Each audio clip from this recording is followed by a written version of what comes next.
Apakah harus belajar tasrif dulu sebelum kosakata bahasa Arab? Kosakata dulu. Mana dalil? Ya, ini bisa nakal, bisa akal. Udah secara akal aja lah.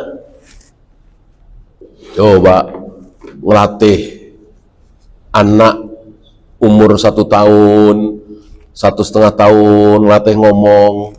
Apa dulu coba? Kosakata dulu apa grammar dulu? Ya tentu kosakata ya. Nah, setahun ya. Suruh ayah, maem, kan gitu kosakata. Ya. Nggak mungkin grammar.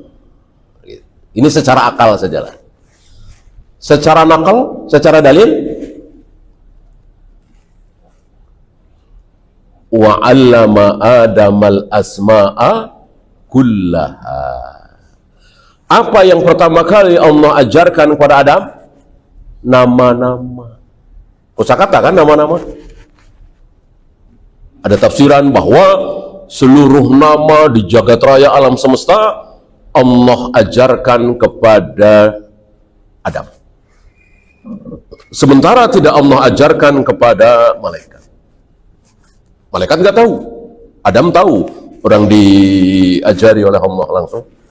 Ya, kalau bahasa kita nih gunung misalnya, langit misalnya, bahkan benda-benda yang hari itu belum ada. Ini tafsiran ya. Benda-benda yang hari itu belum ada, mobil, kereta, pesawat. Sekali lagi ini tafsiran.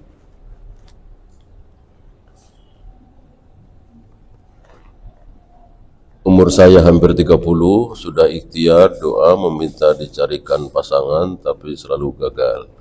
Saya sudah tidak bisa menahan syahwat dan puasa juga tidak mempan. Terus berdoa kepada Allah. Walladzina jahadu fina lanahdiyannahum subulana. Barang siapa yang ingin berjalan di jalanku akan kami berikan hidayah, ya. Jangan sekali-kali putus asa dengan mengatakan darurat. Enggak. Ya. Jangan pernah mengatakan, darurat ini urusannya nyawa. Kalau saya nggak makan daging babi ini, saya kelaparan dan mati, ya itu darurat.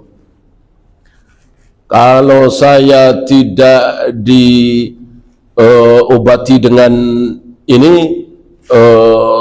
penyakit saya makin parah dan bisa mati, maka diobati, walaupun yang mengobati seorang dokter laki-laki, megang-megang dia padahal dia perempuan, nyuntik segala macam, ini bagian dari darurat.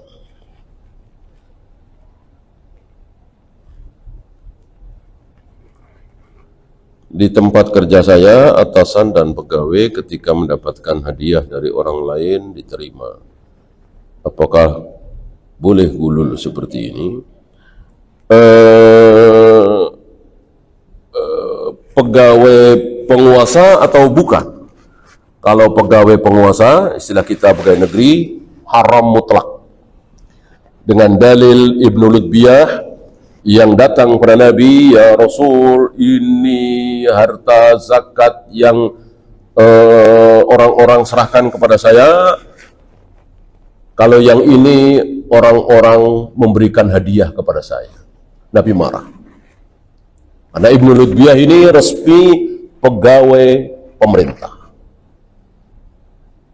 Maka disimpulkan dari sini oleh para imam bahwa pegawai pemerintah, istilah kita PNS, tidak boleh menerima hadiah dari masyarakat sesuatu yang berhubungan dengan kerjaan dia. Karena dia sudah digaji.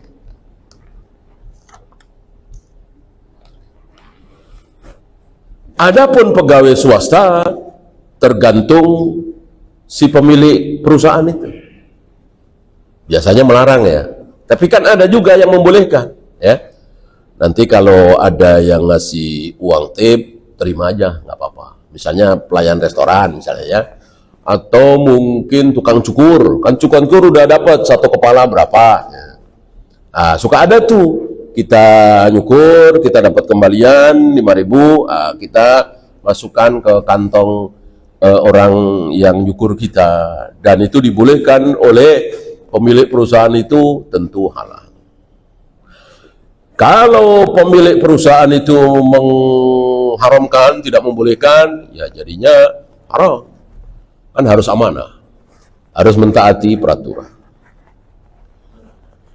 Bolehkah menyalurkan zakat mal kepada adik kandung yang kurang mampu? Boleh, dengan syarat adik kandung itu bukan tanggungan nafkah kita selama ini. Kan ada kalanya kita punya adik masih SMA, ya kan, tinggal di rumah kita, makannya, minumnya, SPP-nya, semuanya tanggungan kita, nafkah sehari-hari. Lalu tiba-tiba kita mengeluarkan zakat, kita kasih ke adik kandung kita, ya tidak boleh. Ya tidak boleh, karena nafkah dia itu tanggungan kita. Intinya, tidak boleh memberikan zakat kita kepada orang yang berada di bawah tanggungan nafkah kita. Yang jelas ya anak istri. Anak istri kan pasti nafkahnya tanggungan kita. Maka ketika kita mengeluarkan zakat, tidak boleh kita berikan kepada anak istri. Nah, ada kalanya orang lain, kan seperti Abu Bakar kan menafkahi beberapa keluarga. Salah satunya keluarga Ummu Mistah, ya, yang kisah hadisul ifki itu. Nah, tentu Abu Bakar ketika mengeluarkan zakat tidak boleh diberikan kepada beberapa keluarga yang di bawah tanggungan nafkahnya.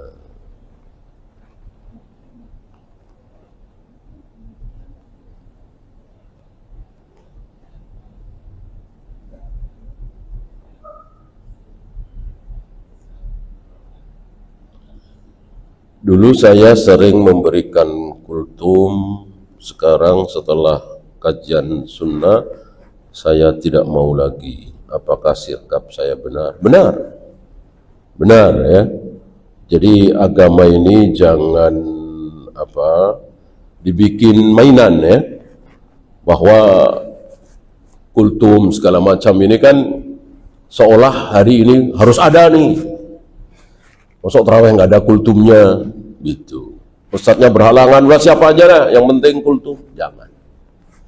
Kalau khutbah Jumat ya harus ada. Khatibnya nggak datang, ustadznya datang, ya siapa? Harus ada. Ya. Adapun kultum tidak. Ya. Lebih baik nggak usah ada daripada asal-asalan. Benarkah pernyataan bahwa nama-nama Allah ada yang baik dan ada yang terbaik? Mungkin bahasanya bukan seperti itu ya.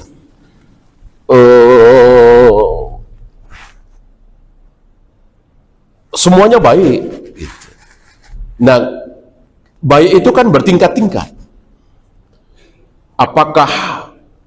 Apakah baiknya Nabi Musa sama dengan baiknya Nabi Ibrahim? Kan tidak. Nabi Ibrahim jelas lebih mulia dari Nabi Musa. Ya, Nabi Muhammad SAW lebih mulia dari Nabi Ibrahim. Ya. Mungkin seperti itu, bertingkat-tingkat. Begitu pula. Ya seperti Ar-Rahman misalnya. Apakah nama Ar-Rahman itu bisa tergantikan oleh Ar-Rahim misalnya? Bismillahirrahmanirrahim bolehkah menjadi Bismillahirrahmanirrahim Ar-Rahman? Ya tentu tidak boleh. Gitu ya.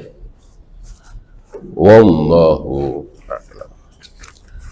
Ya, habis kita akhiri. Subhanakallahumma bihamdika asyhadu an la ilaha illa anta astaghfiruka wa atubu ilaik. Assalamualaikum warahmatullahi wabarakatuh.